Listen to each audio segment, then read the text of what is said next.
देखिए, smart city आपको पता है नरेंद्र भाई मोदी जी की एक महत्वाकांक्षी योजना, और पूरे देश भर में 100 शहरों का चयन किया, उसमें अजमेर शहर को स्मार्ट सिटी में लिया गया और उसके लिए हज़ारों करोड़ रुपए इस स्मार्ट सिटी बनाने के लिए केंद्र सरकार द्वारा दी गई है।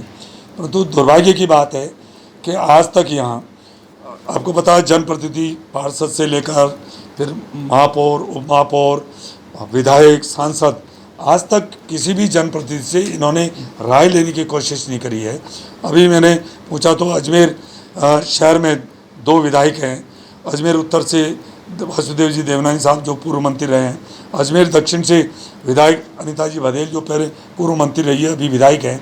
यहाँ महापौर है, उप महापौर है, यहाँ पार्षद है, सांसद है। आज तक कभी भी किसी से इन्होंने कोई नहीं तो कभी स्मार्ट सिटी के बारे में चर्चा करी है और नहीं कोई राय ली गई है, और क्या काम हो रहा है और क्या प्रगति है आज तक उन्होंने। मैं तो ये कहना चाहूँगा कि इसमें घोर अनियमितताएँ हैं और मनमर्जी से कर रहे हैं। सबसे बड़ी तो यहाँ एक आना सागर जो झील है, वही इस शहर की खूबसूरती है। ये अजमेर वो स्थान है जहाँ पूरे देश की, हिंदुस्तान की राजधानी यहाँ थी, और यहाँ जो आना सागर है वही इस नगर की एक खूबसूरती का 4 चांद लगाने वाला है। आज उसको जैसे वो चाह रहे हैं वैसे उसमें मिट्टी डाल रहे हैं, और जो भराव क्षमताडूब क्षेत्र है उसमें भी पाथवे बना रहे हैं, अंदर अतिक्रमण को बढ़ावा दे रहे हैं। मैं तो ये कह रहा हूँ इसमें घोर अनियमितता हैं और इसकी जांच होनी चाहिए। इसके बारे में आज सारे हम यहाँ हमारे विधायक जी दोनों अजमेर उत्तर दक्षिण से, महापौर, उप महापौर, हमारे पार्षद, हमारे जिलाध्यक्ष, पार्टी के सभी हमारे पूर्व जिलाध्यक्ष, हमारे धर्मेश जी जैन जो वरिष्ठ पार्टी के जहाँ आगे भी इन्होंने पूरे नगर का दायित्व संभाला है, और जो आना सागर है झील है वहाँ हमारे जो पार्षद हैं, जो सभी हम आए हैं, और हमने एक ही बात पूछी कि आपने आज तक कभी जनप्रतिनिधि को पूछा क्या? पूछ के, जबकि सेंट्रल गवर्नमेंट का पैसा है सारे के सारे, 100% पैसा सेंट्रल गवर्नमेंट का है, और स्टेट गवर्नमेंट हो तो हमारे दोनों विधायक जी हैं, नगर निगम हो तो हमारे महापौर, उप महापौर हमारे पार्षद हैं।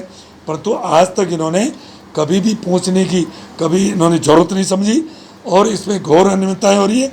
और आना सागर का तो स्वरूप ही बिगाड़ दिया इन्होंने अतिक्रमण को बढ़ावा देने के लिए, और इसमें भ्रष्टाचार की बू है। इसलिए हम आज जिलाधीश महोदय से हमने उनको ज्ञापन दिया और उनको बता दिया कि अब तुम्हारी मनमर्जी है, नहीं चलेगी, नहीं तो हम यहाँ इस बात को ऊपर तक तो लेके जाएंगे। उसके अलावा यहाँ अब ये जो इनकी मनमर्जी है, इस मनमर्जी को हम आगे नहीं चलने देंगे, और ये जो भ्रष्टाचार है इसकी हम जांच कराएंगे।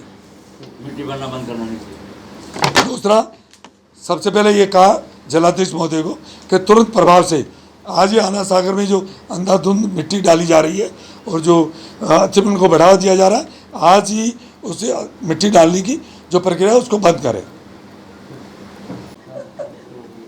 देखिए, स्मार्ट सिटी की जब घोषणा हुई थी और नरेंद्र मोदी जी ने जब सबसे पहले अजमेर, बनारस के साथ में अजमेर को शामिल किया था, उस समय हम सब लोग इस बात के लिए बहुत खुश हो रहे थे कि स्मार्ट सिटी के कामों के तहत अजमेर पूरा स्मार्ट बनने जा रहा है। लेकिन धीरे धीरे इस अफसरशाही ने उस स्मार्ट सिटी के पैसे को कैसे जो है बर्बाद किया है, इसका एक छोटा सा उदाहरण है आना सागर झील। जो झील संरक्षण के तहत जिसमें करोड़ों रुपये का काम हुआ, उसी झील को छोटा करने का प्रयास किया जा रहा है भू माफियाओं को संरक्षण देने के लिए। वेटलैंड के लिए जिस लैंड को एक्वायर किया, उस लैंड पर आप 7 वंडर्स बना रहे हैं, जबकि वो वेटलैंड बनना चाहिए था। FTL का ध्यान नहीं रखा जा रहा है। यदि ये आना सागर झील छोटी होती है तो इससे ओवरफ्लो होकर के जाने वाला जो पानी है वो अजमेर में दक्षिण विधानसभा में तबाही मचाने वाला है। इसलिए सबसे पहले आना सागर के स्वरूप को वही रखा जाए जो आना सागर का स्वरूप है। दूसरी तरफ अजमेर स्मार्ट सिटी तब बनेगा जब अजमेर में ठीक प्रकार से यातायात की व्यवस्था हो, वैकल्पिक मार्ग उपलब्ध कराए जाए। जैसे पाल बिछला मार्ग है, उसको उपलब्ध कराने की जल्दी से जल्दी कार्रवाई होनी चाहिए ताकि यातायात ठीक प्रकार से हो सके। इसके साथ साथ में पानी की व्यवस्था होनी चाहिए और ड्रेनेज सिस्टम।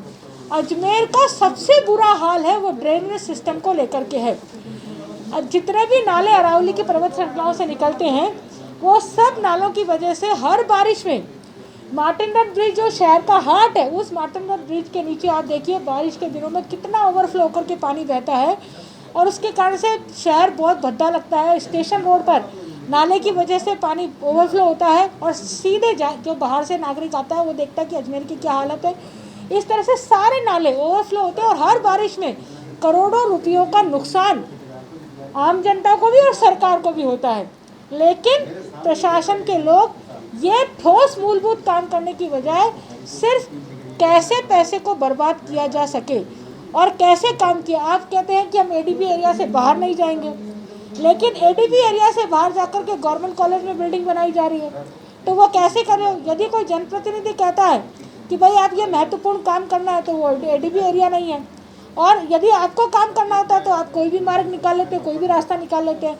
आप स्मार्ट सिटी के तहत स्मार्ट सिटी के काम होने चाहिए, लेकिन जो काम अमृत योजना में अनुमत थे वो उन्होंने स्मार्ट सिटी में करा दिए और अमृत योजना के कामों को हृदय में करा दिया।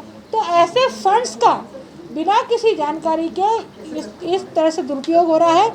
दुरुपयोग तो हो रहा है, वो तो हो ही रहा है, लेकिन जो निर्माण कार्य चल रहा है उसमें इतनी घटिया क्वालिटी का इस्तेमाल हो रहा काम का, जिसको कोई देखने वाला नहीं है।